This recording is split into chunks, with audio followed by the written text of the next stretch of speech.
नमस्कार. एम.एच. माझामध्ये तुमच्या सगळ्यांचं स्वागत. स्थानिक स्वराज्य संस्थांच्या निवडणुकीच्या अनुषंगाने जे आहेत ते संपूर्ण महाराष्ट्रभर आपण उमेदवारांच्या मुलाखती घेतोय. त्याच अनुषंगाने आज आपण आलेलो आहोत ते दौंड तालुक्यामध्ये. दौंड तालुक्यातील कुरकुम या गणामध्ये विशेष करून आज आलो आहे. कृषीतेने संपन्न असलेलं आणि औद्योगिक क्षेत्रातही संपन्न अग्रेसर असलेलं हे कुरकुम गाव आणि या कुरकुम गणातील सर्वांगीण विकास करण्याचा ध्यास या ठिकाणी घेण्यात आलेला आहे. आपण अपक्ष उमेदवारांच्या घरी आलेलो आहे. आपण त्यांच्या सोबत बोलणार आहोत. आपल्या सोबत बोलण्यासाठी राहुलजी शितोळे आहेत. दादा, तुमचं मनपूर्वक सहर्ष स्वागत. काय सांगाल, कसा चालू आहे प्रचार? एकदम व्यवस्थित चालू आहे. सर्व कार्यकर्ते अगदी उत्साही आहेत. पक्षाने अनपेक्षितपणे मी सक्रिय कार्यकर्ता असतानाही माझं तिकीट नाकारलं, त्यामुळे सर्व शॉकिंग झालेले. परंतु कार्यकर्त्यांची आणि जनतेची जेवढी इच्छा आहे की कोणत्याही परिस्थितीमध्ये ह्या निवडणुकीला आपण सामोरे जायचं, ही निवडणूक चांगल्या पद्धतीने लढायची आणि जिंकायची, ह्या मानसिकतेमध्ये माझा सर्व युवक वर्ग आणि शेतकरी वर्ग, सर्वसामान्य नागरिक जो आहे तो या मनस्थितीमध्ये आहे. तुम्ही लोकांमध्ये फिरताय, मतदारांमध्ये फिरताय, काय प्रतिक्रिया येत आहेत लोकांकडून? लोकांकडून एकच प्रतिक्रिया येते की तू एवढा निष्ठावान कार्यकर्ता होता. आम्हाला पूर्ण अपेक्षा होती की तुला कोणत्याही परिस्थितीमध्ये तू ज्या पक्षाचं लहानपणापासून काम करतोय, लहानपणापासून म्हणजे जसं मला ही लोकशाही समजायला लागली आणि लोकशाहीमध्ये अनेक पक्ष आहेत, परंतु तू कोणताही वारसा नसताना तू भारतीय जनता पार्टीचा कार्यकर्ता म्हणून प्रामाणिकपणे काम करत होता. ज्यावेळेस पार्टीचं इथं साधा एक सदस्यही नव्हता आणि त्या परिस्थितीत तू काम करत होता. आणि आता एक पार्टीला चांगलं 2014 नंतर चांगले दिवस आले आणि नंतर आता तू साहजिकच तुझ्या पार्टीच्या स्पीडमध्ये तू आता ही निवडणूक जिंकणार ही अपेक्षा आणि मानसिकता आमची असताना अचानक पद्धतीने तुला तिकीट कापलं तुझं आणि तुला अपक्ष निवडणूक लढवावी लागते. पण याच कारणाने सर्व जनता माझ्यासोबत आहे. कधीपासून करताय भारतीय जनता पार्टीचं काम? मी साधारणतः 2002, माझं वय साधारणतः 17-18च्या आसपास असेल. म्हणजे त्यावेळेस मतदानाचा अधिकारही नव्हता तेव्हा? हो, नव्हता. मतदानाचा अधिकारही नव्हता. त्यावेळेस पासून मी आमच्या तालुक्याचे या ठिकाणी नेते म्हणजे वासुदेव नाना काळे आणि राहुलदादा कुल यांची प्रथमतः एक संयुक्त एक पॅनल होता भीमा सहकारी कारखान्याचा निवडणुकीचा, आणि त्या पॅनलच्या माध्यमातून आम्ही माझी ही राजकीय जीवनास सुरुवात झाली, राजकीय प्रवासास. आणि मी त्यावेळेस या राजकीय नेत्यांच्या संपर्कात आलो आणि तिथून पुढे माझा राजकीय प्रवास सुरू झाला. पक्षाने तिकीट का नाकारलं? आज अशी परिस्थिती झाली आहे की मी ज्यावेळेस ह्या पक्षाचं काम करायचो त्यावेळेस मला एक जाणवायचं की भारतीय जनता पक्ष हा एकमेव असा पक्ष आहे की तिथं सर्वसामान्य कार्यकर्ताच सर्वोच्च पदापर्यंत जाऊ शकतो. म्हणजे असं नेते हे बोलायचे की भारतीय जनता पार्टी ही सर्वसामान्य कार्यकर्त्यांची पार्टी आहे. आणि मी असं विचार करायचो की आपल्याला कोणताही राजकीय वारसा नाही, आपण सर्वसामान्य कुटुंबात जन्माला आलेलो आहे. याच पार्टीमध्ये आपण जनतेच्या सेवेसाठी किंवा याच पार्टीच्या माध्यमातून आपण सर्वांचं भवितव्य उज्ज्वल करू शकतो. एक हाच विषय होता, म्हणून मी भारतीय जनता पार्टीशी अप्रोच झालो. परंतु एक स्वाभाविकच ज्यावेळेस पार्टी एकदम फुल फॉर्म मध्ये आले त्यावेळेस पार्टीचं थोडंसं हे स्लोगन चेंज झालं आणि पार्टीला आता ह्या छोट्या कार्यकर्त्यांची गरज राहिलेली नाही. पार्टी आता आपल्या सोयीने कार्यकर्त्यांच्या इच्छेविरोधात किंवा कार्यकर्त्यांना विश्वासात न घेता नेते स्वतःच्या मनाने तिकीट बसवतात आणि सांगतात त्याचं तुला काम करावं लागेल, तू बाकीचं मला सांगायचं नाही. अशा पद्धतीचे सध्याचे पार्टी म्हणजे सर्वसामान्य कार्यकर्त्याची पार्टी, तशी हुकुमशाही पार्टी, असा पार्टीचा आताचा सध्याचा प्रवास चालू आहे. म्हणजे हे कधी अलीकडच्या काळात झालंय असं म्हणायचं तुम्हाला? हो, साहजिकच. हे साधारणतः आम्हाला 14 मध्ये म्हणजे या देशाचे पंतप्रधान सन्माननीय नरेंद्रजी मोदी पहिल्यांदा या देशात म्हणजे भारतीय जनता पार्टीचे पंतप्रधान झाल्यानंतर अतिशय आम्ही कार्यकर्ते एक उत्साही होतो की केंद्रात सरकार आली, स्वाभाविक आता राज्यात सरकार येणार, त्याच्यानंतर स्थानिक स्वराज्य संस्थांच्या निवडणुका लागणार, सर्वसामान्य जनता स्वाभाविकच त्या रेशोमध्ये आपल्याला हे निवडून देणार, म्हणजे नाही का कार्यकर्ता जिल्हा परिषद पंचायत समिती कार्यकर्ता म्हणून आपल्याला संधी मिळणार. ठीक आहे. 18ला सरकार आल्यानंतर 18ला पहिलं इलेक्शन लागलं जिल्हा परिषद पंचायत समितीचं आणि त्यानंतर 18ला लागल्यानंतर ज्यावेळेस लागलं त्यावेळेस इथं रिझर्वेशन होतं, म्हणजे ओपन महिला होती. आणि माझा जो मतदारसंघ आहे आता कुरकुंभ, हा पाटसमध्ये मर्ज झालेला होता. त्यावेळेस इथं सीट बसू शकत नव्हतं. पाटस हे मोठं गाव होतं. स्वाभाविक त्यावेळेस दिलेल्या उमेदवाराचा आम्ही प्रामाणिकपणे प्रचार केला. दरम्यानच्या कालानंतर परत 2022ला हे इलेक्शन व्हायला हवं होतं, ते झालं नाही. विधानसभा, लोकसभा ह्या वेळेस झाल्या, परंतु ज्या स्थानिक स्वराज्य संस्थांच्या निवडणुका, ज्याला कार्यकर्त्यांचे इलेक्शन आपण म्हणतो, ते इलेक्शन कोर्टामध्ये कोणीतरी त्याच्यावरती रिट पिटिशन दाखल केलं आणि त्याच्या नावाखाली 4 वर्ष हे इलेक्शन लांबलं. म्हणजे आज तसं पाहिलं तर हे 26चं इलेक्शन आता पुढच्या वर्षी 27ला ही दुसरी टर्म व्हायला हवी होती. परंतु आज म्हणजे भारतीय जनता पार्टीचं केंद्रात सरकार आलं, राज्यात सरकार आलं, त्यानंतर एकच इलेक्शन झालं आणि त्याच्यानंतर आता हे दुसरं इलेक्शन येतंय.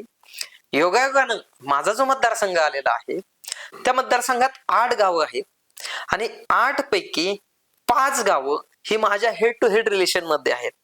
स्वाभाविकच माझा लहान म्हणजे सुरुवातीपासूनच जनसंपर्क चांगला होता, घनाची रचना चांगली आली. त्याच्यानंतर आरक्षणही माझ्या नशिबानं, असं थोडक्यात मी म्हणेल, माझ्या नशिबाने सर्वसाधारणच आलं. एक कार्यकर्ता, पक्षाचा कार्यकर्ता, प्रामाणिक कार्यकर्ता, निष्ठावान कार्यकर्ता, ह्या हिशोबाने मी असं गृहीत धरून राहिलो की कोणत्याही परिस्थितीमध्ये मला हे तिकीट मिळणार, मी ही निवडणूक लढणार, मी निवडणूक जिंकणार. परंतु ज्यांच्या हातात, म्हणजे ज्यांच्यासाठी मी कार्यकर्ता म्हणून काम केलंय, ज्यांना आम्ही निवडून दिलं, त्यांनी आम्हाला विश्वासात न घेता आयात उमेदवार आमच्यावरती लादला आणि आम्हाला सांगितलं की त्याचं काम करायचं.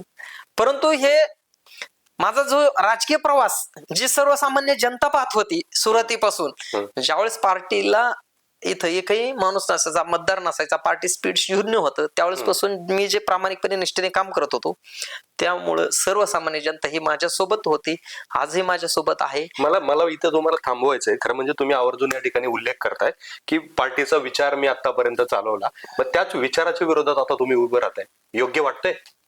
मी पक्षाच्या विचाराच्या विरोधात नाही. मी पक्षाने तसं पाहिलं तर ज्यांच्या नेतृत्वात आम्ही काम करतो तेही या पक्षात आता मागच्या 2019लाच आलेले आहेत. म्हणजे पार्टीचा बेस खरं तर त्यांनाही माहिती नाही, संघटना त्यांनाही माहिती नाही. भारतीय जनता पार्टीचं एक वाक्य आहे, nation first, party second, I is third.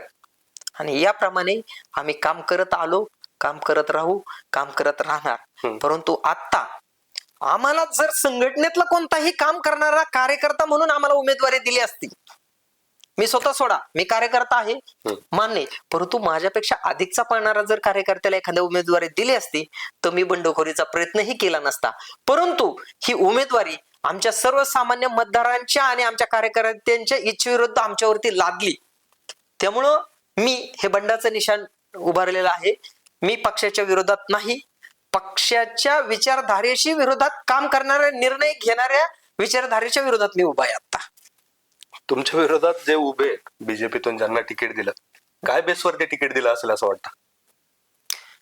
खरं पाहिलं तर म्हणजे मी आता जाणीवपूर्वक त्या गोष्टीचा उल्लेख करतो की सर्वसामान्य कार्यकर्त्याची पार्टी ती हुकुमशाही पार्टी, असा जो आता आमचा थोडासा स्थानिक लेवलला प्रवास चालू आहे.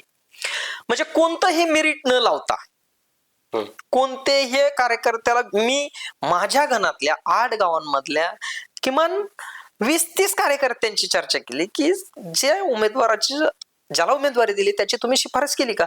म्हटलं नाही. म्हटलं मग हे झालं कसं? माहित नाही. नेत्यांनी सांगितलं मी उमेदवार दिलाय, का दिलाय हे विचारायचं नाही, त्याचं काम करायचं. आम्ही शॉकिंग झालो. आम्हाला नेत्यांनी हुकुमशाही केली असं म्हणायचं तुम्हाला? 100%. जर जिथं आम्हाला विश्वासात घेऊन, तुम्ही आम्हाला विश्वासात घेऊन कोणतीही गोष्ट करा, आम्हाला मान्य, पण तुम्ही आमच्या का उमेदवारी दिली हे तुम्ही विचारायचं नाही. मी दिलंय त्याचं काम करायचं गप. मग आता आम्ही ह्या नेमकं ह्या पॉलिसीला काय समजायचं? नेते म्हणजे कोण?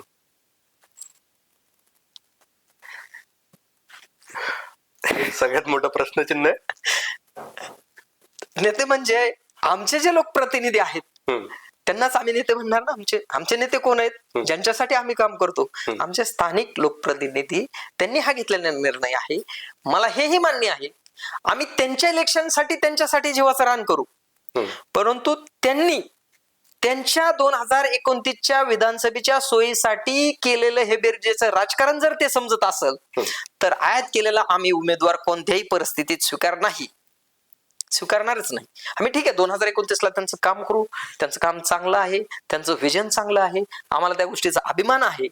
परंतु असे उमेदवार, निष्क्रिय उमेदवार आमच्यावरती लादले हे माझ्या मतदारसंघातल्या जनतेला मान्य नाही. त्यामुळं जनतेचा पहिल्या दिवसापासून मला सततचा एक कॉल आहे की कोणत्याही परिस्थितीमध्ये तो फॉर्म विड्रॉल करायचा नाही. आम्ही सर्वजण तुझ्या सोबत आहोत आणि आम्हाला तुला ह्या वेळेस विन करायचं आहे. विड्रॉलचा विषय आलाय म्हणून काही सेटलमेंटसाठी फोन येत आहेत का? वेगवेगळ्या अँगलने बरेचसे प्रयत्न केले जातात. सर मी त्यांना क्लिअर सांगितलं या मतदारसंघामध्ये ही जागा ओपनची आहे, म्हणजे सर्वसाधारण आहे. मी सर्वसाधारण प्रवर्गामधून ही निवडणूक लढत आहे. माझं वय आता 40+ आहे आणि एक आरक्षण हे रोटेशननी 25 वर्षानंतर येतं. माझं ज्यावेळेस हे नेक्स्ट आरक्षण येणार आहे त्यावेळेस माझं वय 65+ झालेलं असेल आणि त्यावेळेस ते दिवस कुणी पाहिल्यात मी निवडणूक लढण्याच्या सिच्युएशन मध्ये आहे की नाही. त्यामुळं कोणत्याही परिस्थितीमध्ये माझ्या मतदारसंघामध्ये मला जी कामं करायची आहेत, माझे जे विजन आहे, मी कार्यकर्ता म्हणून विनाकारण काम करत नाही. तर जसं केंद्रामध्ये सरकार चालवत असताना मोदी म्हणजे पंतप्रधान मोदींचे काही विजन आहेत, राज्य चालवत असताना फडणवीस साहेबांचे काही विजन आहेत, तालुका चालवत असताना आमच्या लोकप्रतिनिधींचे काही विजन आहेत, तसं एक भारतीय जनता पार्टीचा कार्यकर्ता म्हणून काम करत असताना मला माझ्या मतदारसंघामध्ये काही करायचंय याचं विजन माझ्याकडे आहे. आणि माझ्या मतदारसंघातील जी गाव आहेत त्याचे भौगोलिक परिस्थितीची सर्व माहिती मला आहे. मला तिथं काम करायचे आहेत.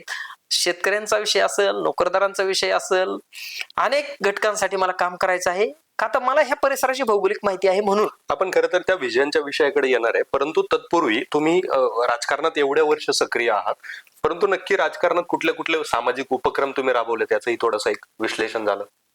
100% माझ्या गावामध्ये मी जसं एक महिलांना प्रोत्साहन देतो आपण, किंवा एक प्रत्येकाचा एक सण असतो, म्हणजे प्रत्येक डे साजरे केले जातात जसे, तसं 8 मार्चला वुमन्स डे असतो. हे कधीही कोणी केलं नव्हतं. परंतु महिलांचे हक्क, अधिकार, कर्तव्य, जबाबदारी याची जाणीव करून देण्यासाठी, महिलांना सन्मान करण्यासाठी आम्ही गेल्या कित्येक वर्षापासून 8 मार्चला जागतिक महिला दिन साजरा करतो.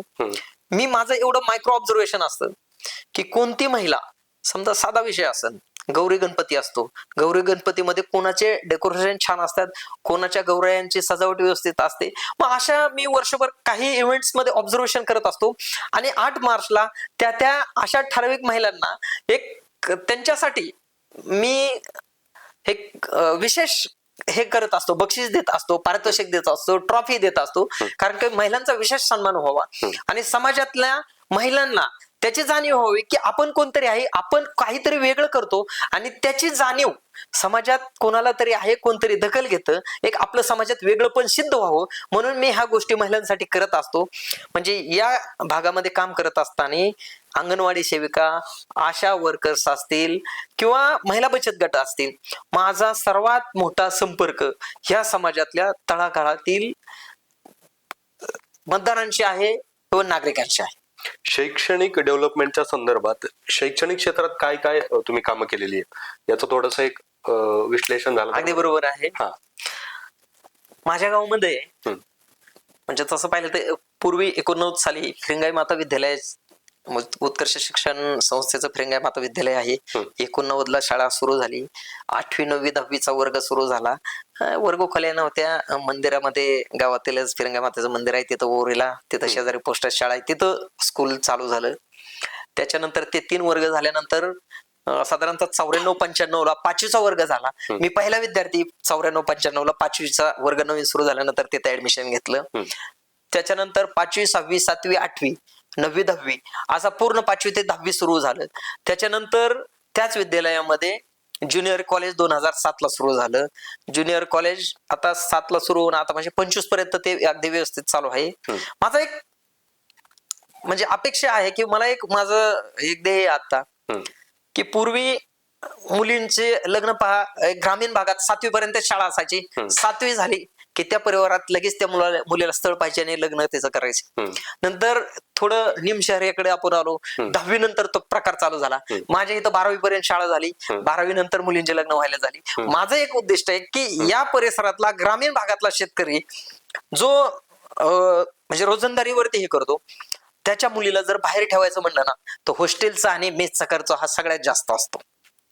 तिथं सूट मिळत नाही. मला कोणत्याही परिस्थिती म्हणजे माझी प्रामाणिक इच्छा आहे आणि मी त्यासाठी प्रयत्न करत आहे की इथं पदवीपर्यंत शिक्षण व्हावं. म्हणजे FY SYT हे जर सिनियर कॉलेजचं झालं तर आणखीन माझ्या परिसरातल्या ग्रामीण भागातल्या मुली शिकतील आणि मुली इथं डोळ्यासमोर शिकत असताना माझ्या या परिसरातल्या या मुलींचे आई वडील पालक म्हणून एक थोडक्यात असं विना ह्याच म्हणजे त्यांना नाही का, आपण जशी मुलगी बाहेर शिकायला पाठवली त्याची काळजी असते, तर ते एक बिनधास्तपणे इथं मुलींचं ग्रॅज्युएशन पर्यंत शिक्षण कंप्लीट करू शकतील. अतिशय कमी खर्चामध्ये त्यांच्या मुली पदवीपर्यंत शिक्षण घेतील अशी माझी एक प्रामाणिकपणे या परिसरामध्ये हे काम करण्याची माझी इच्छा आहे. इथं औद्योगिक क्षेत्र मोठ्या प्रमाणात आहे, इंडस्ट्रीयल एरिया मोठ्या प्रमाणात आहे. काही प्रदूषणाच्या तक्रारी नागरिकांकडून पाठीमागील काळात येत होत्या.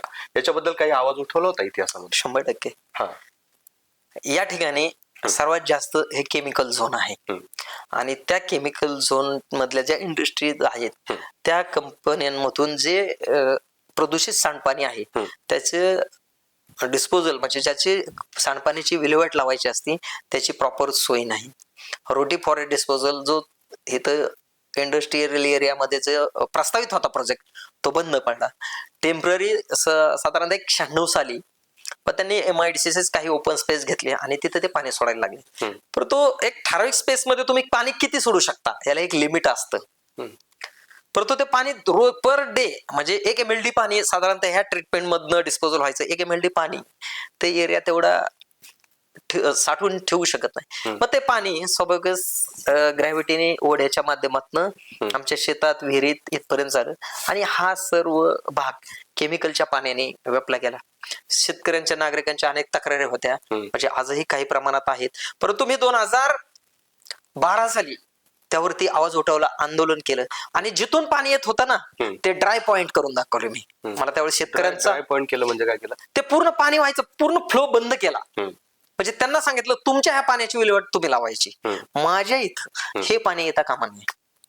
म्हणजे त्यावेळेस ते एक गमतीचा भाग म्हणून असं सांगतो की मला औद्योगिक वसाहतीतील त्या लोकांनी सांगितलं की आणि पोलीस स्टेशनचा माझ्यावरती प्रेशर आणला आणि सांगितलं की तू असं डायरेक्ट बंद करू शकत नाही, तू म्हणजे तू पोलीस स्टेशनला जा, तिथलं ते पेपर घे आणि कोर्टात जा आणि बंद कर. मला धमक्या आल्या होत्या. मी एक सांगितलं हे तुमचं पाणी हे माझ्या इथे येते, मी हे बंद करणार आणि हे मी चुकीचं करतोय म्हणून तुम्ही माझ्या विरोधात कोर्टात जा आणि तिथून माझ्या गुन्हा दाखल करा. मला इथं दिसतंय हे मी हे बंद करणार, मला कोर्टात जाऊन ते बंद करायची काय गरज आहे, मी इथं बंद करतो. मी जर चुकीचं करत असेल तर तुम्ही ते बंद करा म्हणजे माझ्यावरती गुन्हा दाखल करा. परंतु त्यांना ते बंद करावंच लागलं. इतर दुष्काळ पडला होता 2015-16 साली. काय नक्की काय काय समाज उपयोगी कामं दुष्काळाच्या काळामध्ये केली होती? सर म्हणजे माझ्या आयुष्यात म्हणजे माझ्या जन्म जरी एक साधारणतः 84च्या ह्याच्यात झाला असला तरी 72चा दुष्काळ काय असतो हे आपल्या आई वडील आजोबांच्या आपण ह्या गोष्टी ऐकलेल्या आहेत. परंतु आम्ही जो पाहिला तो दुष्काळ जो असा होता ना की ते म्हटले हे 72 पेक्षाही भयानक होते, पण 72च्या दुष्काळाची चर्चा जास्त अशी होती. सो परिस्थिती अशी होती की इंडस्ट्रीला कोणत्याही परिस्थितीत पाणी मिळत नव्हतं. पाहिजे त्या भावात MIDC स्वतःच प्लांट चालवण्यासाठी टँकरने पाणी घेत होते आणि त्याच वेळेस माझे काही टँकर्स MIDC मध्ये चालले होते. मी असा विचार केला की म्हणजे हे दिवस माणूस आयुष्यात आहे ना सुख आणि दुःख ह्या दोन गोष्टी काय माठवून ठेवतो. टँकर सकाळी नंबर लागला ना तर कधी कधी संध्याकाळी भरून मिळायचा, इतके तिथे लाईन लागलेली असायची. परंतु इथं या ग्रामस्थांना आणि शेतकऱ्यांचा शेतीचा तर विषय सोडून द्या, पिण्याला आणि वापरायलाही जनावरांनाही पाणी नव्हतं. मी दिवस टँकर लाईनला थांबवू नये ना माझ्या परिसरात वाड्या वस्त्यांवरती पाणी दिलं. म्हणजे काही ठिकाणी काही वेळेस घरी नसेल तर त्याच्या रंजनात भरायचे, त्याच्या जे घरी असेल ते टाकी भरून ठेवायचे, इथपर्यंत केलं का. आणि लोक मिळेल त्या गोष्टीमध्ये, म्हणजे कुणाच्या बादली असेल, पिंप असेल, हंडा असेल. एक तर किस्सा मी असा बघितला, किचन मधला कुकर रिकामा होता, त्यात सुद्धा पाणी भरून ठेवलं. इतकी भयानक परिस्थिती होती आणि लोक मिळून त्या वस्तूमध्ये पाणी भरून ठेवायचे होते. त्याच्यानंतर माझ्या आयुष्यातला एक असा प्रसंग मी अनुभवला त्यावेळेस. माझ्याकडे 10 टायर टँकर होता. माझ्या जवळच एक कवठडी म्हणून गाव आहे. तिथल्या सरपंचांनी सांगितलं की यात्रा 2 दिवसावरती आली आणि गावात पाहुणे रवळे येणार आहेत. पाण्याची परिस्थिती भयानक आहे. शासनाने टँकरची सोय केलेली आहे, पण टँकरला भरायला पाणीच नाही. तुम्ही काय मदत करू शकता का? मी म्हणलं 100%. मी 2 गाड्या त्या दिवशी पाठवल्या आणि गमतीचा भाग तुम्हाला त्यात सांगतो की ते टँकरचं पाणी ज्या स्पीडने मी त्यांच्या एका ते जे सार्वजनिक पाण्याची पाणवठ्याची विहीर होती त्याच्यात सोडत होतो, त्या स्पीडने त्याच्यात लोक त्या ड्रमने कॅनने ते उपसत होते. माघारी आल्यानंतर मी ड्रायव्हरला विचारलं, काय रे, पुरलं का सगळ्यांना पाणी? म्हणलं तुम्हाला मी एक सांगतो, माझ्या गाडीत तो टँकर रिकामा झाला आणि मी ज्यावेळेस तो साईडचा पाईप बांधायला गेलो ना, पाईप बांधला आणि मी आत डोकवलं तर त्यातलं पाणी शून्य झालं होतं. म्हणजे ज्या स्पीडने पाणी त्याच्यात जात होतं त्या स्पीडने पाणी लोकांना, मी त्याला सांगितलं की काय कोणत्याही परिस्थितीत दुसरा टँकर भरून तिथं नेऊन टाक. म्हणजे अशा परिस्थितीमध्ये मी लोकांच्या वेळेला आणि गरजेला त्या ठिकाणी मी मदतीला धावून गेलो आणि त्याचे परिणाम पुढे असे झाले की हे जनता आज मला कोणत्याही परिस्थितीमध्ये विसरायला तयार नाही, कोणत्याही परिस्थितीमध्ये मला माघार घेऊन देत नाही. एक पाईपलाईनचा विषय आला म्हणून, पाण्याचा विषय आला म्हणून, पिण्याचं पाणी आणि शेतीचं पाणी याच्या संदर्भात बंदिस्त पाईपलाईनच्या योजनेबद्दल तुम्ही पाठपुरावा केला होता. काय होती योजना आणि काय कशा पद्धतीने पाठपुरावा केला होता? तर म्हणजे व्हायचं काय, जिरेगाव हे माझं जाणाई उपसा सिंचन योजना आहे आपल्या इथं आणि जिरेगाव हे टेलचं गाव आहे. व्हायचं काय, माझ्या परिसरातला हा शेतकरी पैसे भरायचा तलावात पाणी सोडण्यासाठी आणि तिथं पाणी येण्यासाठी वरती 2-3 गाव असतात, त्याच्यात तिथून पाणी पाटाने पाणी येतं. त्याच्यात होतं कसं की टेलच्या लोकांनी पैसे भरले की त्या टेलला पाणी येईपर्यंत मधले लोक अगदी फुकटात पाणी घेतात. तसं म्हणजे त्यांनी पैसे भरले तर त्यांनाही मिळणार, यांनी भरलं तर यांनाही मिळणार. परंतु एक ते तासावरती त्या पंपिंगचं त्याचं बिल असतं की एवढे तास चालवलं की तुमच्यात पाणी येतं, तेवढं पाणी भेटणार. परंतु त्यांच्या इथं पाणी पोहोचेपर्यंत पाठीमागं बंद व्हायचं आणि त्या बिचारांना पैसे भरूनही पाणी मिळत नसायचे. हे झालं तुम्ही केलेल्या कामांचं वर्क.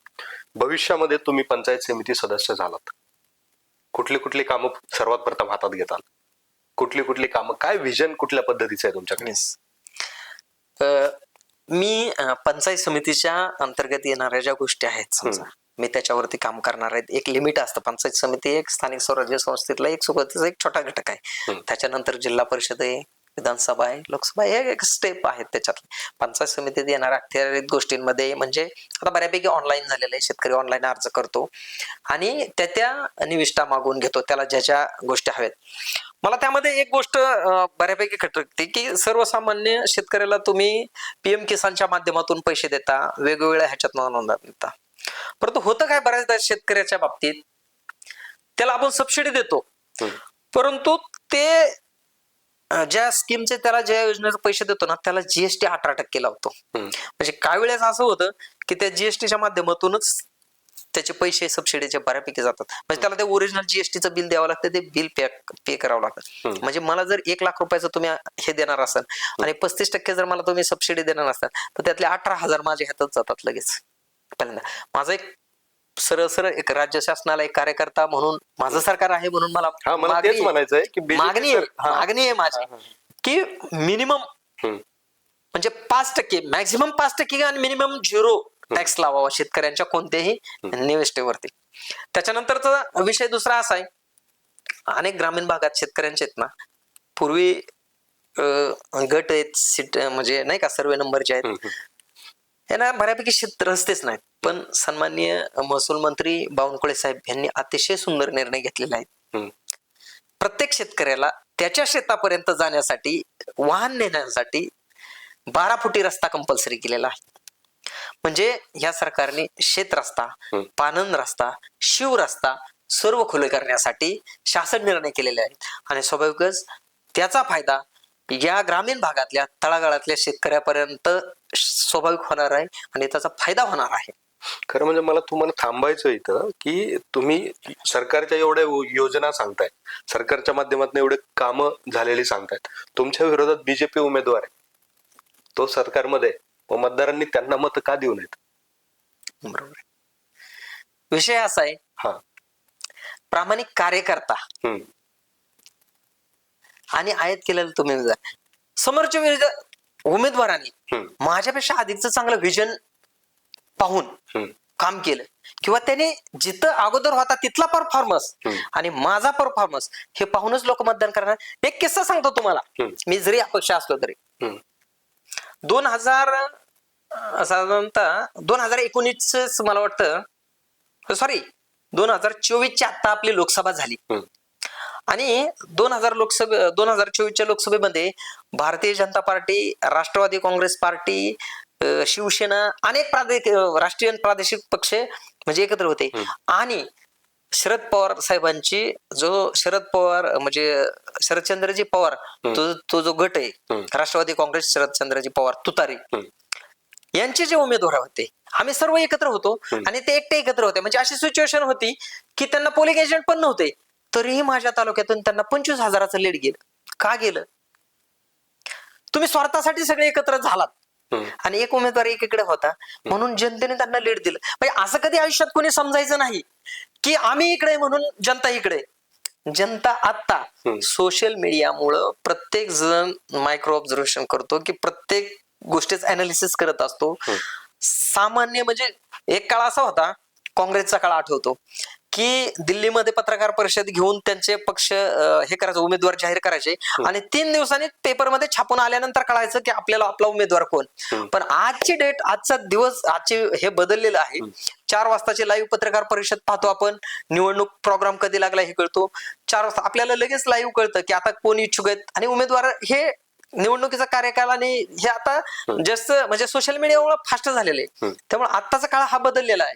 त्यामुळं मी जरी अपक्ष निवडणूक लढवत असले तरी माझं काम, माझी कामाची पद्धत, माझी कामाची चिकाटी आणि जनतेशी असलेला संपर्क ह्या गोष्टीमुळं मी निवडणूक लढणार आहे. मी म्हणजे असं माझं एक स्वतःची विचारसरणी आहे आणि ती लोकांना पटते. त्यामुळे मी ही निवडणूक चांगल्या पद्धतीने लढणार आणि जिंकणार. खरं म्हणजे तुम्ही इतर गोष्टींचा उल्लेख या ठिकाणी आवर्जून केला, परंतु आपल्या भागामध्ये कृषी क्षेत्र फार महत्वाचं आहे. बागायती एरिया भरपूर आहे. त्याच्या बाबतीत काय नियोजन आहे, काय विजन आहे कृषी बाबतीत? अतिशय महत्वाचा प्रश्न मला विचारला की ज्याच्यासाठी मी काम करतोय आणि जो माझ्या मनात एक कार्यकर्ता म्हणून जी माझी एक संकल्पना आहे, अतिशय तो महत्वाचा मुद्दा तुम्ही मला विचारलेला आहे. सर, दिवसेंदिवस शेतीचे तुकडे होत चाललेले आहेत, रोजगाराचा प्रश्न निर्माण होत चाललेला आहे, अशाश्वत म्हणजे बाजारभाव आहेत आणि लहरी हवामान, अवकाळी पाऊस, रोजगाराची म्हणजे नाही का परिस्थिती, मार्केटमुळे शेतकरी बेजार झालेले आहे आणि हल्ली अशी परिस्थिती झालेली आहे की शेती करणाऱ्याला किंमत राहिलेली नाही. माझ्या डोक्यामध्ये एक अशी संकल्पना आहे, मी अनेक शेतकऱ्यांशी डिस्कस करतो त्यावरती. जसं IT म्हणजे जसं तुमचं एक ह्याच्यामध्ये माहिती तंत्रज्ञानामध्ये किंवा सॉफ्टवेअर मध्ये जसं एक हे डेव्हलप झाले सेज, स्पेशल इकॉनॉमिक झोन म्हणजे विशेष आर्थिक क्षेत्र, स्पेशल इकॉनॉमिक झोन, तसं माझ्या एक डोक्यामध्ये एक हे आहे की शेती सुद्धा आपण त्याच्यात काही आता नवीन बदल करणं गरजेचं आहे. का तर भविष्यातला इथला शेतकरी टिकला पाहिजे आणि शेतकऱ्यालाही स्वाभिमानाने शेती करता आली पाहिजे आणि शेती हे पारंपरिक नाही करायची, तर शेती एक बिझनेस म्हणून करायची. आणि त्यासाठी माझ्या एक डोक्यात संकल्पना आहे आणि मी खरं तर अनेक वेळा त्या विषयावरती चर्चा करण्यासाठी वेळ घेण्याचा प्रयत्न केला, परंतु मला ते कोणाचीच वेळ भेटली नाही किंवा मला प्रेझेंटेशन त्यांच्यापाशी करायचं होतं ते करता आलं नाही किंवा मला ते तसं टायमिंग जुळलं नाही. सेजच्या धर्तीवरती special economics agriculture business zone म्हणजे काय, विशेष आर्थिक कृषी उद्योग क्षेत्र हे डेव्हलप करायचं. या ठिकाणी शेती करताना मी समजा एक 10 एकराचा शेतकरी, परंतु मी तेवढी शेती करू शकत नाही आणि तुम्ही एक असे व्यक्ती आहात की तुम्हाला शेती करायची परंतु शेती नाही, तुमच्याकडे भांडवल आणि नॉलेज आहे आणि माझ्याकडे फक्त शेती आणि पाणी आहे. शेती करायची एक म्हणजे नाही का इच्छा आहे, परंतु मी ते माझ्यावरती लिमिटेशन्स आहेत. तर एक विशिष्ट फॉर्म्युल्यामध्ये गव्हर्नमेंटच्या रूल्स मध्ये आपण दोघांचं टाईप करायचं आणि आपण आहे ना दोघांनी एकत्रित शेती करायची. म्हणजे त्या ठिकाणी एक आपलं एक बॉन्ड असला पाहिजे की तुमची इन्व्हेस्टमेंट सेफ झाली पाहिजे आणि माझी शेती सेफ होऊन मला अधिकचं बिझनेस मिळला पाहिजे, अधिकचं प्रॉफिट मिळेल. मी स्वतः शेती करायचं ठरवलं तर मी 2 एकर करू शकतो, 4 एकर करू शकतो. मजुराच्या प्रॉब्लेम मुळे आता मी शेती करू शकत नाही किंवा मला पारंपरिक शेती करावं लागतं. पण आपण जर दोघं एकत्र आलो तर आपण चांगल्या पद्धतीने शेती करू.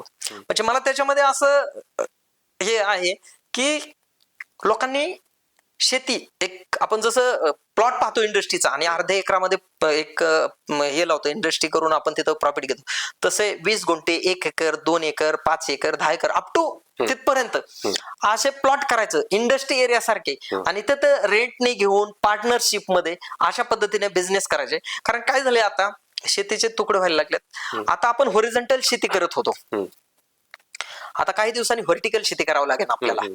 कारण सांगावं लागेल पहिल्या भावाने इथे घे, दुसऱ्या भावाने दुसऱ्या मजल्यावरती कर, तिसऱ्या भावाने तिसऱ्या, अशी परिस्थिती येईल. कारण आता काही दिवसानंतर शेतामध्ये जाणारा हार्वेस्टर बंद होईल. कारण जमिनीचं होत चाललेले तुकडे छोटे छोटे. त्यामुळे शेतीमध्ये अनेक समस्या आहेत. शेतीमध्ये माझं तर असं मत आहे की शेतीमध्ये डोमेस्टिक साठी इम्पोर्ट एक्सपोर्टचा बिझनेस व्हायला हवा. शेतीमध्ये जो आपल्या इथला मुलगा ग्रामीण भागातला बाहेर देशामध्ये शिकतो, तिथं शिकत असताना बाहेर कुठं बेकरीत ह्याच्यात जॉब करतो, त्यापेक्षा आहे ना तिथल्या त्यांनी लोकल मार्केटमध्ये एक आपल्या भारतीय शेतमालाचं तिथं त्यांनी वितरणाचं हे करावं. आपल्या इथल्या शेतकऱ्यांना मोटिवेट करून त्यांनी एक विशिष्ट क्रॉप्स मध्ये म्हणजे जर त्यांनी हे केलं तर समजा मिरची असेल तर मिरची जनरली आपल्या इथं 40 रुपयापर्यंत 100 रुपयापर्यंत मार्केट मध्ये मिळतो, पण काही देशामध्ये ती 1,500-2,000 रुपये किलो पर्यंत मिळते. मग आपण अशा पद्धतीने शेतीमध्ये एक गरज आहे की त्याचं मार्केट डाऊन होणार नाही.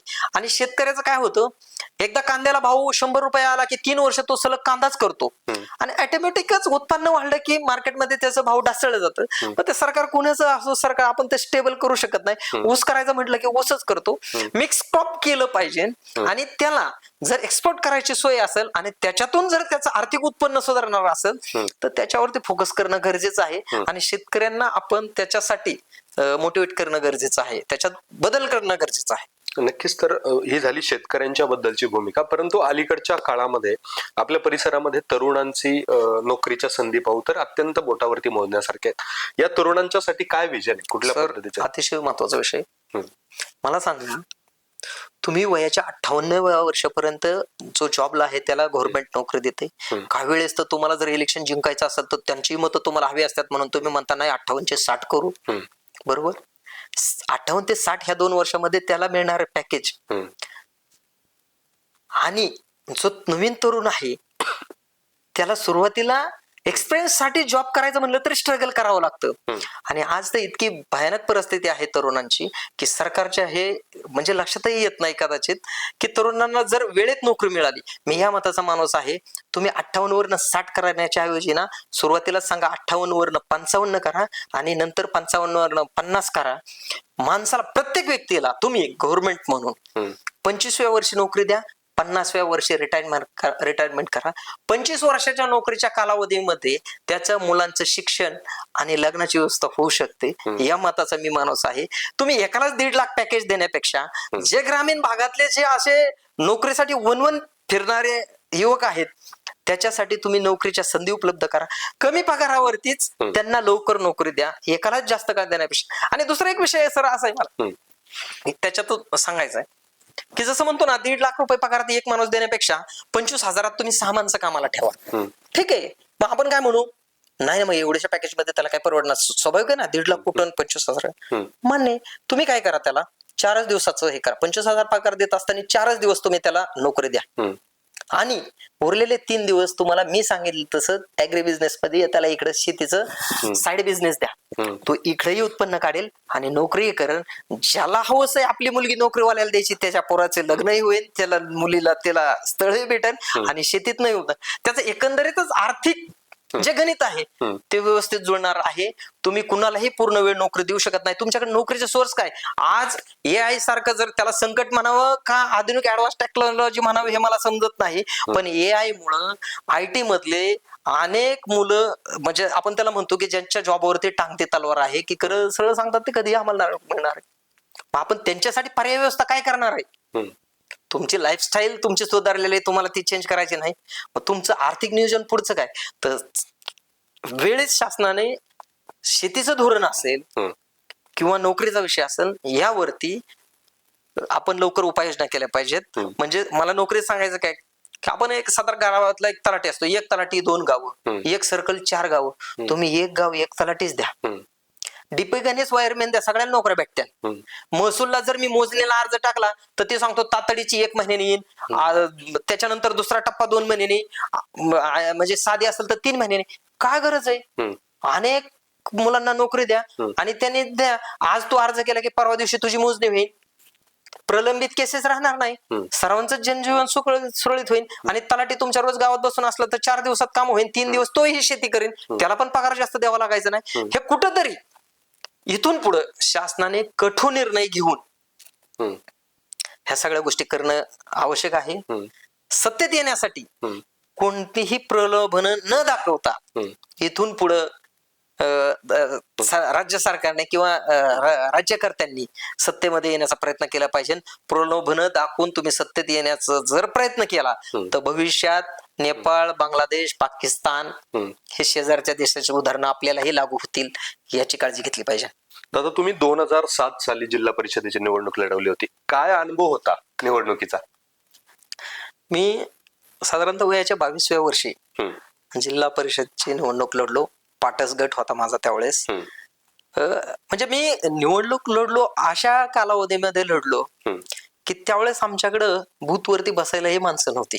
भारतीय जनता पार्टीची परिस्थिती फार नाजूक होती. म्हणजे एक उदाहरण मला आजही आठवतं की जर त्या बूथवरनं आम्हाला जर मतदाराला आणायचं असेल आणि मतदान करून घ्यायचं असेल त्याला, तर आम्ही आणायला जायचो.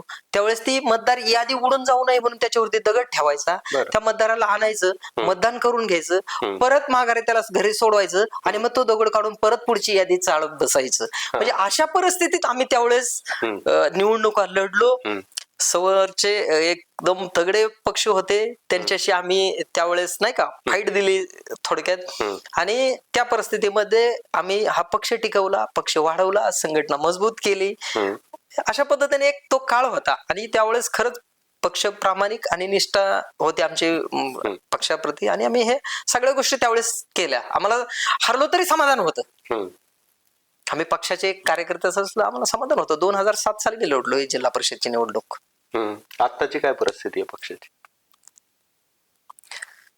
सर मला माझी एक स्पेशल ओळख सांगायची म्हणजे त्यावेळेस मी एकमेव बीजेपीचा कार्यकर्ता होतो. म्हणजे सहज माझी ओळख जरी सांगायची म्हटलं ना कुठेही, तर तो भाजपचा राहुल शितोळे म्हणून माझी ओळख होती. म्हणजे मी असं गमतीने कितीतरी वेळा म्हटलं, माझे अनेक मित्रांच्या मोबाईल मध्ये माझा मोबाईल नंबर हा बीजेपी राहुल म्हणून सेव्ह आहे, बीजेपी राहुल शितोळे. हे एक माझी ओळख आहे.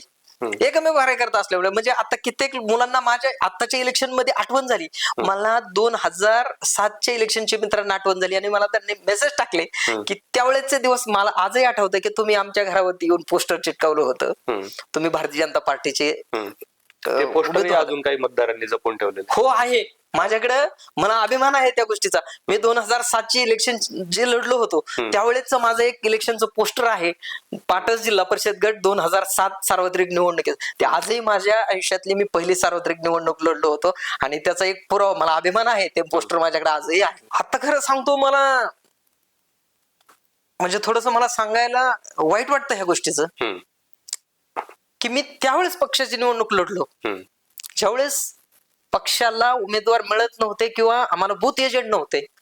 आणि ज्यावेळेस पक्षाचे दिवस चांगले आले त्यावेळेस आम्हाला न विचारता बाहेरचे उमेदवार आमच्यावरती लादले गेले, आम्हाला आणि डावललं गेलं. म्हणजे एक प्रामाणिक कार्यकर्त्याची माझी खरं तर फार एक तळमळ आहे की अशा पद्धतीचं राजकारण भविष्यात पक्षाच्या भूमिका एवढे बदलत, पक्षाची म्हणण्यापेक्षा पक्ष अशा व्यक्तींच्या हातात जाईल की तिथं कार्यकर्त्याची किंमत नसेल. आम्ही भविष्यात कधीही असं स्वप्न पाहिलं नव्हतं की भारतीय जनता पार्टीत ही काँग्रेस किंवा राष्ट्रवादी काँग्रेसची किंवा इतर पक्षाची विचारधारा घुसेल आणि तिथं हुकुमशाही चालू होईल. परंतु भारतीय जनता पार्टीलाही ते दिवस परत आले. काय सांगाल, तुम्ही निवडणुकीला सामोरं जाताय, युवकांच्या बाबतीत, मंडळांच्या बाबतीतली तुमच्याबद्दलची भूमिका काय आहे? तुम्हाला किती सपोर्ट युवकांकडून आणि मंडळांकडून केला जातोय? सर, या परिसरामधल्या म्हणजे माझं कुरकुम गावच नुसतं नाही तर कुरकुम असेल, पांढरेवाडी असेल, झगडेवाडी, मुकदमवाडी, जिरेगाव, कवठडी, मळत या परिसरातल्या सर्व मंडळांशी माझे एकदम चांगल्या पद्धतीचे संबंध आहेत. अतिशय चांगल्या संबंधामुळे ते सर्व मी त्यांच्या मंडळांना ह्याच्यात गणेश उत्सव मध्ये भेटी दिलेल्या आहेत. सर्व मंडळांच्या मी आरतीला जातो, ते अगदी आपुलकीने मला बोलावतात. सर्व माझे तरुणांचा एकदम चांगला संपर्क आहे. दुसरा विषय असा की या परिसरातले म्हणजे अनेक क्रिकेटचे टीम असेल, ज्या ज्या ठिकाणी मुलांचं किंवा संघटन असतं किंवा सर्व मुलं एकत्रच असतात, म्हणजे ज्या मुलांना की युवकांना जे हवंय ते मी त्यांना देतो. त्यामुळं युवकांच्या आणि माझं बॉन्डिंग एकदम चांगलं आहे आणि म्हणूनच एक कार्यकर्ता म्हणून त्यांचा मला सपोर्ट आहे आणि माझा युवक आणि माझे मित्र, माझे संघटन हेच माझी आत्ताची ताकद आहे आणि मी खरं तर त्यांच्या जीवावरती मी ह्या इलेक्शनला सामोरे जात आहे. नक्कीच आपण खरं तर मुलाखतीच्या शेवटच्या टप्प्याकडे वळतोय. इलेक्शन लढवतोय, 5 तारखेला इलेक्शन आहे. मतदारांना काय आवाहन कराल? मतदारांना मी एकच सांगेन आता, मी फक्त माझं मत आहे की मी निष्ठावान कार्यकर्ता आहे म्हणून नका मला मत देऊ. मी फार जुना एक कार्यकर्ता म्हणून मला नका देऊ. माझं काम पहा, माझा जनसंपर्क पहा, माझं विजन पहा, तुमच्या आणि माझे वैयक्तिक आपले संबंध किती, तुमच्या मी कोणत्याही हाकेला म्हणजे माझ्या आयुष्यात मी प्रत्येकाच्या सुख दुःख या सर्व ज्या बेसिक गोष्टी आहेत मी या सर्व गोष्टीत सर्व मतदारांशी स्वतः वैयक्तिक कनेक्ट मध्ये आहे. म्हणजे मतदारांचे म्हणजे ज्या कुटुंबामध्ये आई वडील आणि त्यांची मुलं इथपर्यंत माझे सर्वांचे वैयक्तिक संबंध आहेत. राहुल चितोळे हा प्रत्येकाच्या फॅमिलीत कुटुंबातला मेंबर आहे. अशा पद्धतीने माझं एक व्यक्तिमत्व आहे म्हणून ही लोक सर्व माझ्या सोबत आहेत. मी त्यांना एकच आवाहन करेन की तुमचा राहुल इलेक्शनला उभा आहे, तुमच्या घरातला उमेदवार उभा आहे म्हणून तुम्ही माझ्या सोबत या आणि मला विजयी करा. नक्कीच. तर हे होते राहुलजी शितोळे. खरं म्हणजे कृषी असेल, औद्योगिक असेल, युवा असेल आणि सर्वच क्षेत्रावरती त्यांनी आपला दृष्टिक्षेप टाकलाय. येत्या 5 तारखेला निवडणुका आहेत, 7 तारखेला निकाल आहे. नक्की आता पुढच्या निवडणुकीच्या अनुषंगाने नक्की काय होणार, गुलाल नक्की कोणाचा असणार हे पाहणं महत्वाचं ठरणार आहे. धन्यवाद.